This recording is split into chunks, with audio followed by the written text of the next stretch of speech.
Hey everybody, and welcome to the first of a series of videos I'm going to be making over logistic growth. This is relating to differential equations as it pertains to a BC calculus class. And logistic growth is going to be something that's going to be very similar to what we've seen in previous differential equations.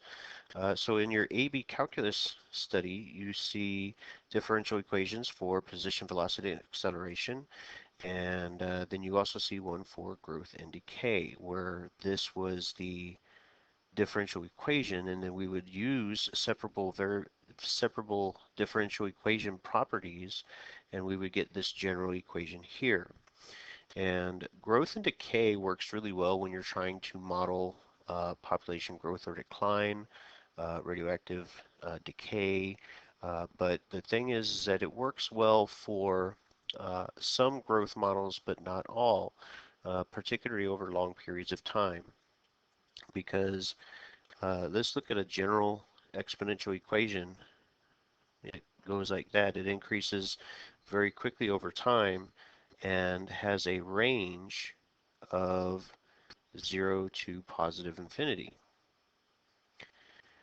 Well, that infinity concept is really going to throw things off because depending on how big your initial value is or what your growth rate is, then you can hit that you can hit at really large numbers in a very short amount of time. And if you're trying to think of like population growth for a country or cells in a bacteria or bacteria cells in a petri dish, you're very quickly gonna realize that in the real world there's going to be things that limit it. There's not an infinite amount of time or food or other resources that would be necessary to sustain an exponential growth population forever. And that's really where we're getting into exponent or our log logistic functions because we have these things that are called limiting factors. And so here, this is, kind of what they're referring to is that if you have a medical epidemic that breaks out where a virus kind of spreads uncontrolled around the world or in a town or something like that, uh, well, it can't grow continuously forever because at some point it's not going to have any more hosts to infect or anything like that. So that's the limiting factor of our function.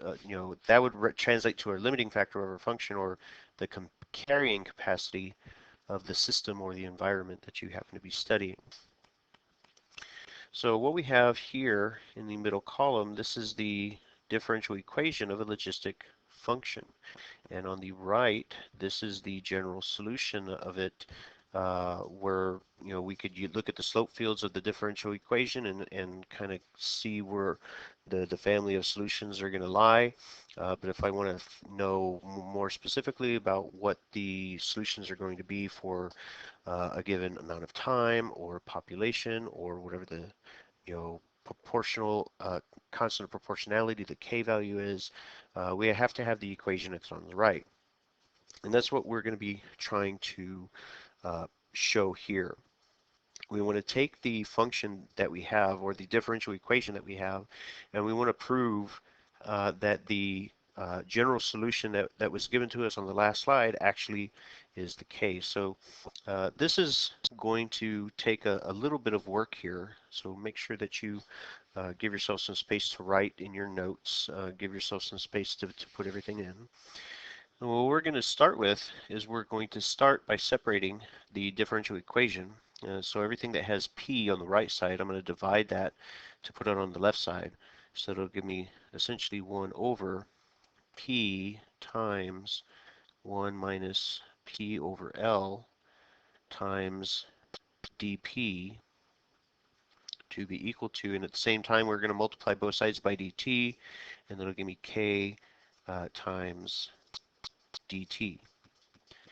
And just like what you've done for growth and decay or the position, velocity, acceleration differential equations, we are going to take the integration of both sides.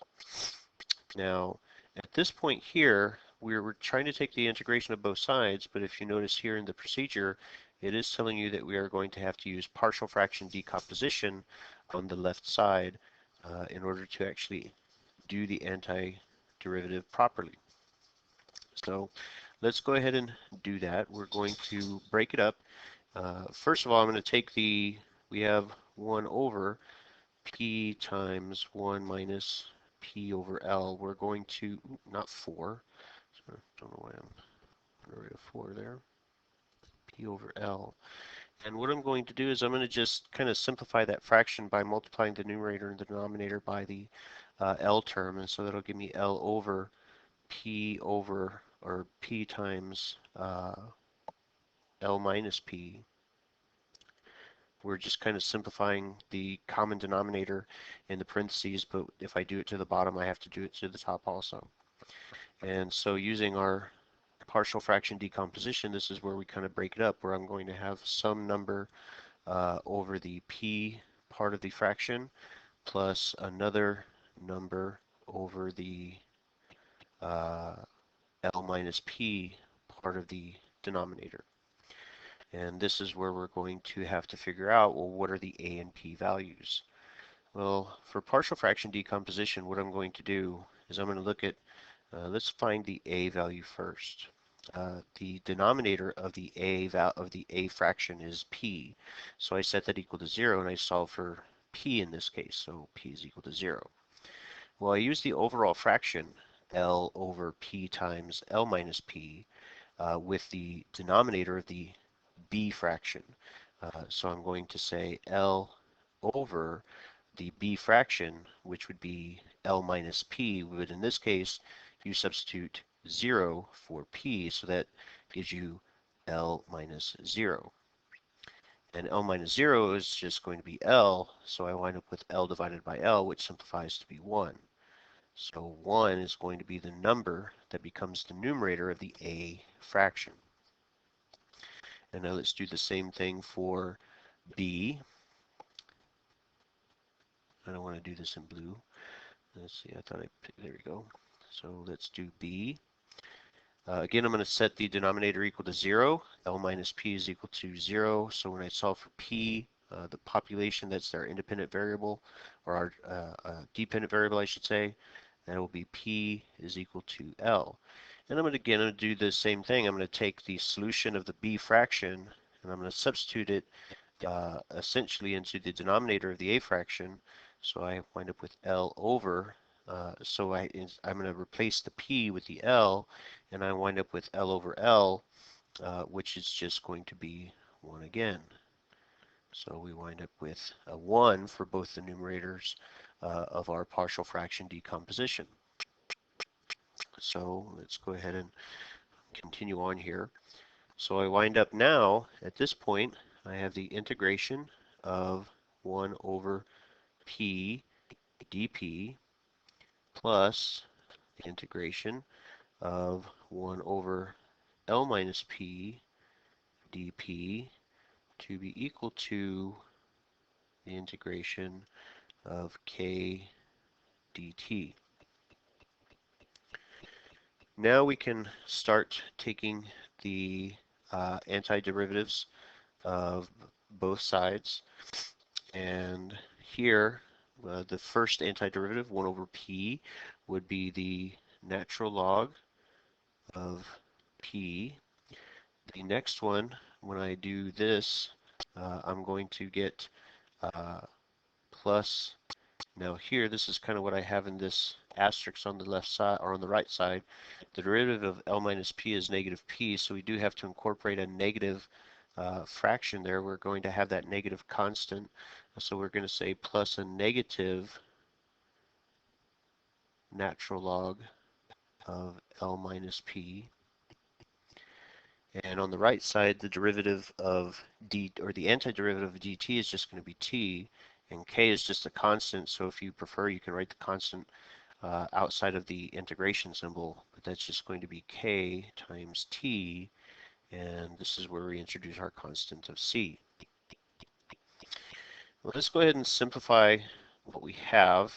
Okay, so the the plus negative, or the plus the minus natural log of L minus P will give us natural log of P minus the natural log of L minus P to be equal to K times T plus C.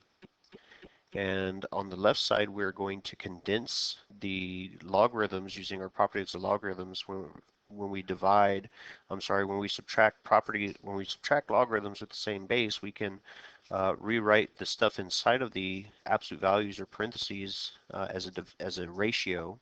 So this will give me the natural log of P over L minus P to be equal to K times T plus C. And P being the variable that we're trying to solve for, we have to be able to get it out of the out of the logarithm. So at this point, we're going to convert the logarithm into an exponent using a log loop. So this will give me e to the, this is what some people would refer to as exponentiate, to the k times t power plus c to be equal to P over L minus P. Now, at this point, I'm going to do a couple of things. First of all, on the left-hand side, we can simplify using properties of exponents. We can rewrite the left side as e to the k times t power times e to the c power. And so that's the first thing that we're going to do. The second thing that we're going to do is we're going to kind of take the inverse of both sides.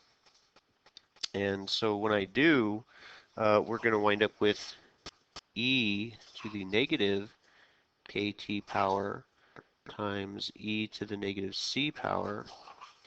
And the properties of exponents on the right side, essentially, those are going to just take the numerator and the denominator, and the end result is going to give me L minus P over P, because essentially those are going to just wind up with expressions with the negative exponent. So you switch them from numerator to denominator to simplify them.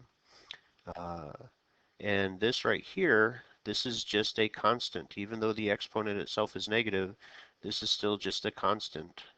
And this is stuff that you would have seen in differential equations for AB calculus. So the left side simplifies to just be C, just a constant, times e to the negative kt power to be equal to, what do we have? L minus P over P. So the reason why we're using that exponent, that we're multiplying both sides by the -1 exponent, is really to kind of have that p in the denominator. It's really going to simplify the algebra from here on out. At this point, we're going to get the p from the right side of the equation. We're going to multiply both sides of the equation by p, and that'll give me p times c times e to the negative kt power to be equal to L minus P. And now we will move the P on the right side, move it over, and we will get P times C e to the negative kt power plus P to be equal to L. At this point, the variable that we're trying to solve for is on the same side of the equal sign. I'm going to factor it out, and that will be C times e to the negative kt power plus 1 to be equal to L. And so finally we divide everything, and we wind up with P to be equal to L over C times e to the negative kt power plus 1, or the way that it was written in the notes is here we would say it would be a function P of t of time, and the denominator kind of gets written in reverse order, so we'll say plus 1 plus c times e to the negative kt power. And that is how we solve our differential equation to get our general solution. All right, we're going to follow it up with another video here where we're going to see how we can actually start using the logistic functions, how we read the graphs, things like that. But until next time, ladies and gentlemen, thanks for watching. Take care and be safe.